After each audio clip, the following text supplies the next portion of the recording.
I must admit this recipe is somewhat inspired by one of those meal delivery services that rhymes with Smelly Smash.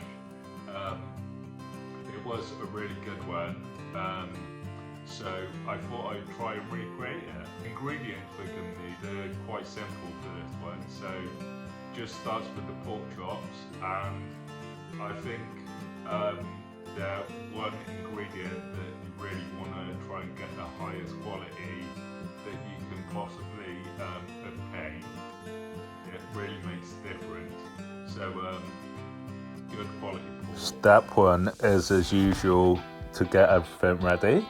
Starting with the pork chops, which you want to marinate in oil, salt and spices for a good hour or two before cooking. As you can see, I used way too much oil here, so maybe tone that down a little bit. For the spice element, I'm using a Madras curry powder, which is a pretty complete blend of spices. Feel free to use whatever spices you prefer though.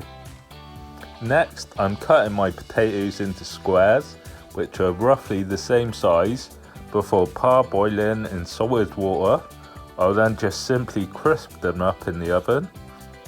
This would be a good time to also prepare any other veg you're going to use.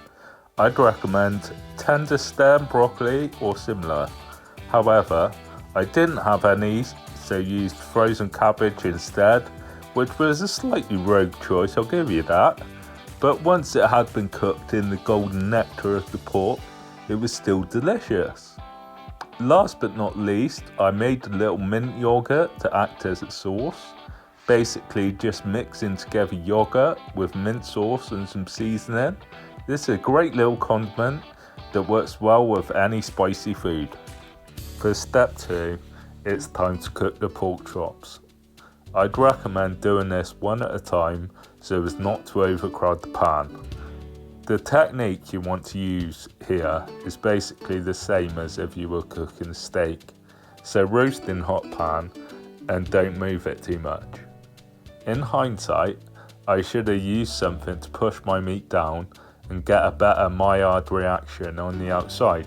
But it is what it is, as they say, and I can't change it now.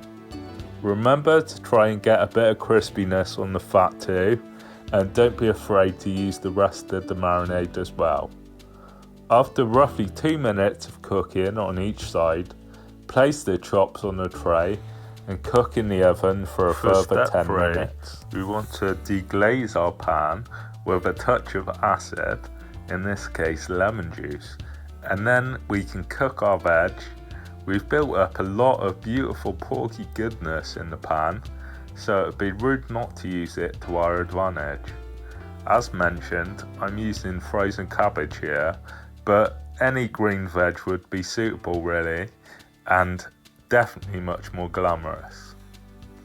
Once about 75% cooked, I added a good sprinkle of nigella seeds and finally some garam masala, a majestic little spice blend which is typically used to finish curries and the like, but I thought it would work here. Step 4. Plate up and enjoy your work. The pork chop is the star of the show here, so it's very much the centerpiece. Then I artfully assembled the rest of the dish around it. Finally, a bit of the residual liquid from the pan and a good few spoons of the mint yogurt are the finishing touches. This is a stupendous bit of dinner, and I really hope you try it. If you do, let me know in the comments, or just comment pork if you've made it this far. Don't forget to subscribe to the channel, and I hope to see you next time.